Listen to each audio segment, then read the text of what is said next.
Good morning. It is a lovely day here in Harare, Zimbabwe. The streets are busy, the sun is shining, and the combis are noisy. My name is Chikondi Mandala, and with me today is... My name is Raquel Kambasha. Our headlines today read, from Newsday, ED breaks on COVID-19 decree.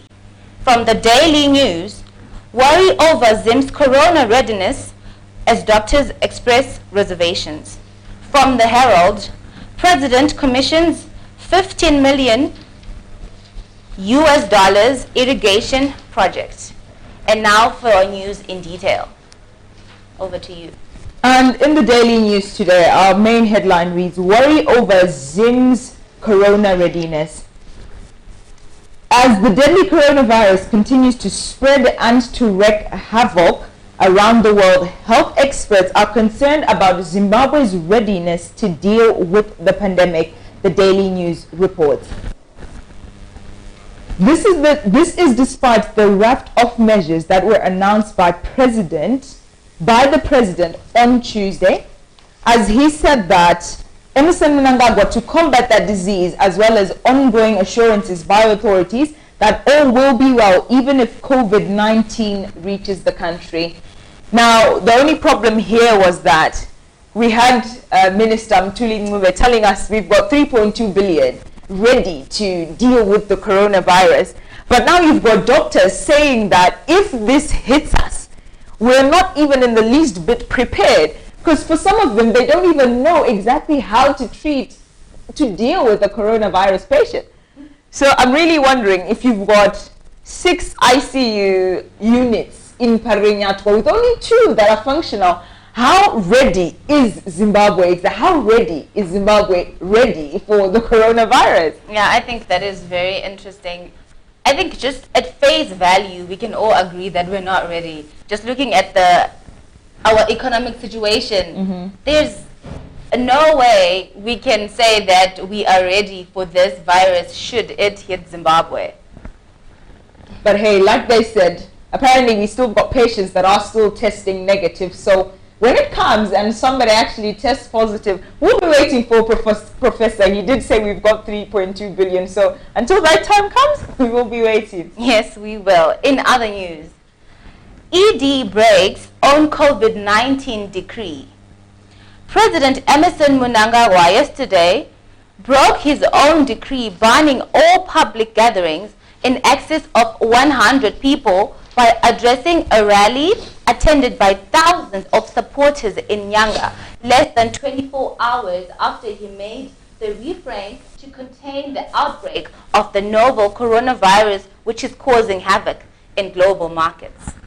Well, I'll tell you what. Let me just get straight into the Daily News. They've got a similar topic. They do? With regards to this decree. Then we'll just deal with it one at a time. Exactly. So in the Daily News, we've got ED under fire over Nyanga address. President Emerson Mnangagwa yesterday came under fire for holding a mass gathering in Nyakomba village in Nyanga, where he was commissioning a $15 million pump house venture line pump that was between Zimbabwe and Japan, barely 24 hours after banning public meetings of more than 100 people over the deadly coronavirus. Okay, so here are my thoughts. Fire away. I'm thinking, okay, first he was like, we're banning gatherings of more than 100 people, right? But then we've got schools. Yes, we've got him in Nyanga with thousands of people. So here's my thoughts. I'm thinking he probably had batches of 100 people, so he's still allowed, hey? 100 people, space of a meter, another 100 people, space of... Maybe that probably makes sense. I mean... Probably.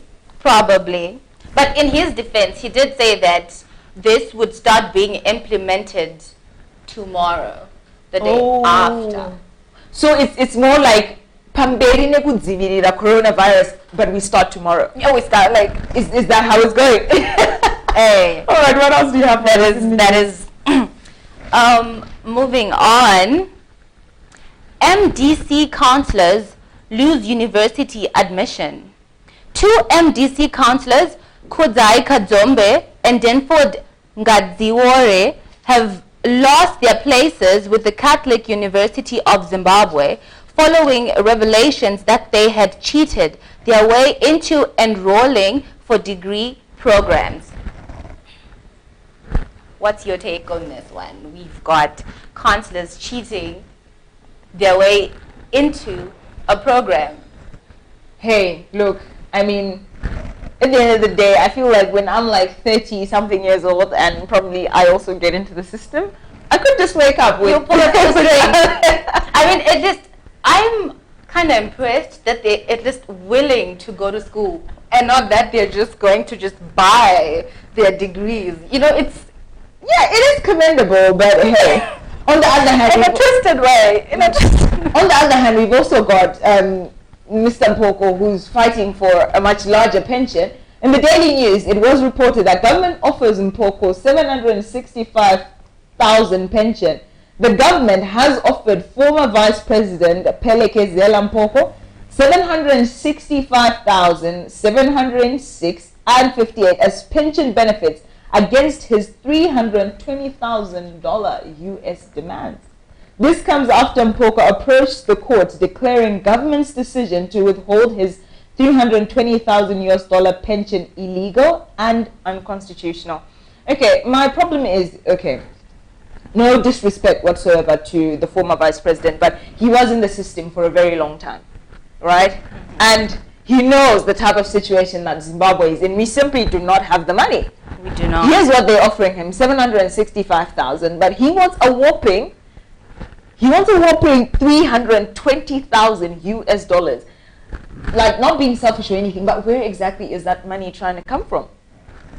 I think we're in a bit of a rut here, but you know, we'll just move on with the news there. Yes, in other news, ZESA's subsidiary donated 16,000 US dollars to ZANU-PF.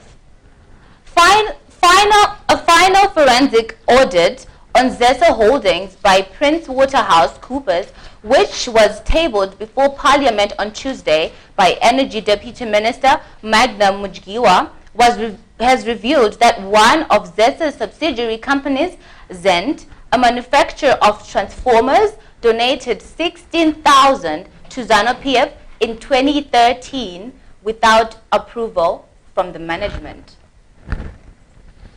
Okay, I'm just thinking, is this why the problem came from? Is this why I'm suffering every other day? Why we have shortages electricity in my house? Because they decided to donate. But 16,000 is not a joke. Do you know what the money was used for?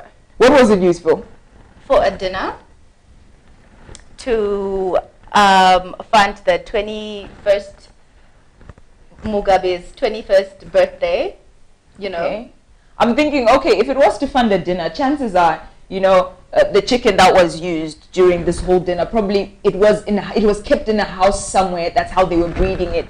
Probably more modeling in the corridor, wearing expensive clothing. Because I mean, 16,000 US dollars. 16,000. Seriously, that is a lot of money. That is a lot of money. Zesa could be somewhere else. It could be somewhere else. My phone could be charged. Well, there's that.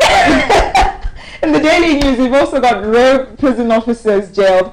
3 prison officers who brutally attacked an inmate over a dollar coin were yesterday each slapped with a 13 months prison term.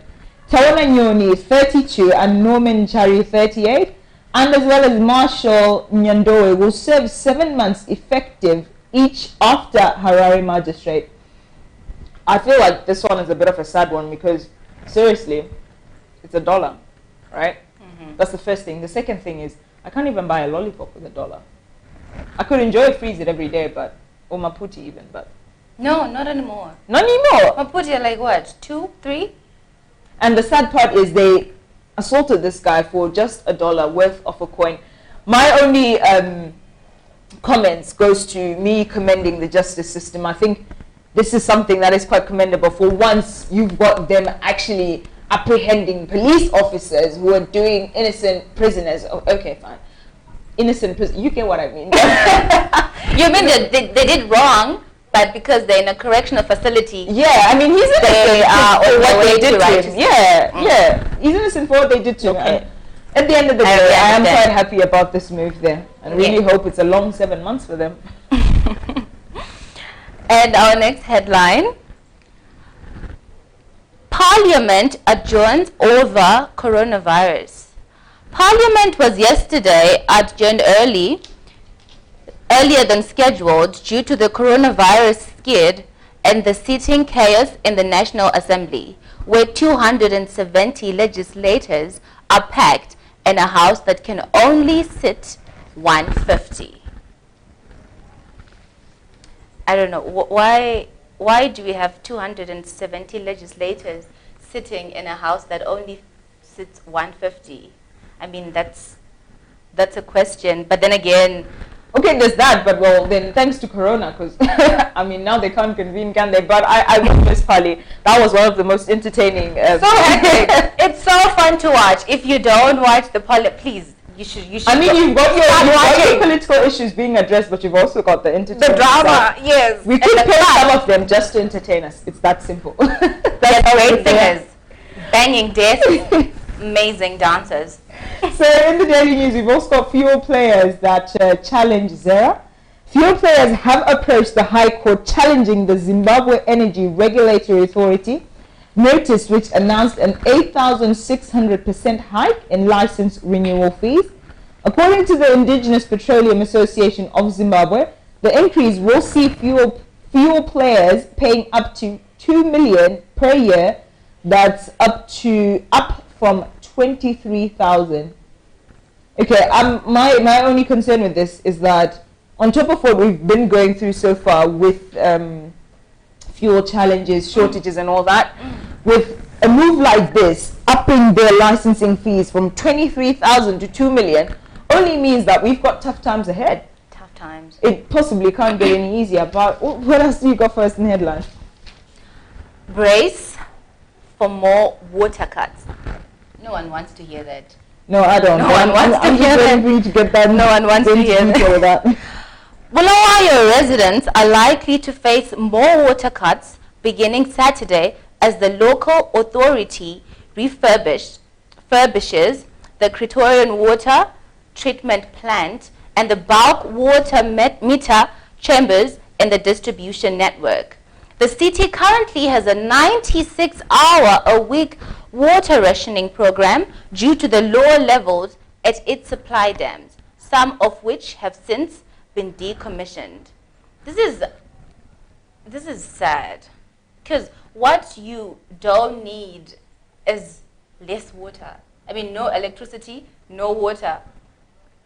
What should I look forward to then? I think it all boils down to, again, Zimbabwe's readiness for Corona, because if we've got Zimbabweans being told to brace for more water cuts, yet we're being told as part of a coronavirus precautionary measure, you are supposed to be washing your hands for at least 20 seconds.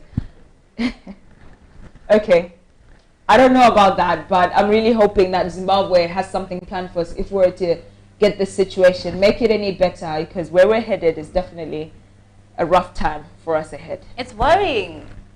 But in the Herald today, we also got the SADC ministers adopt video conferencing. Zimbabwe has welcomed the suspension of face-to-face regional meetings following the successful video conferencing of the SADC Council of Ministers meeting hosted yesterday by the Tanzanian government in Dar es Salaam. This came in the wake of the novel COVID-19, which has killed thousands of people globally. Foreign Affairs and International Trade Minister Sibusiso Moyo commended SADC member states for complementing each other in mobilizing resources and equipment to combat coronavirus. Okay, I feel like they did actually listen. Like, okay, Zimbabwe is following through with the decree that says basically to run it all down. It's all corona, but we start tomorrow. And hey, look at the ministers, they started the next day. So that's a commendable effort. Over to you. And finally, we have our last headline from Herald. President commissions $15 million irrigation program. President Mnangagwa yesterday had a hectic program here, during which he commissioned Nyakomba irrigation scheme in the morning before addressing a rally at Bumira secondary school in the afternoon. The project started in 2015 and was funded to the tune of 15 million under the Japanese grant aid.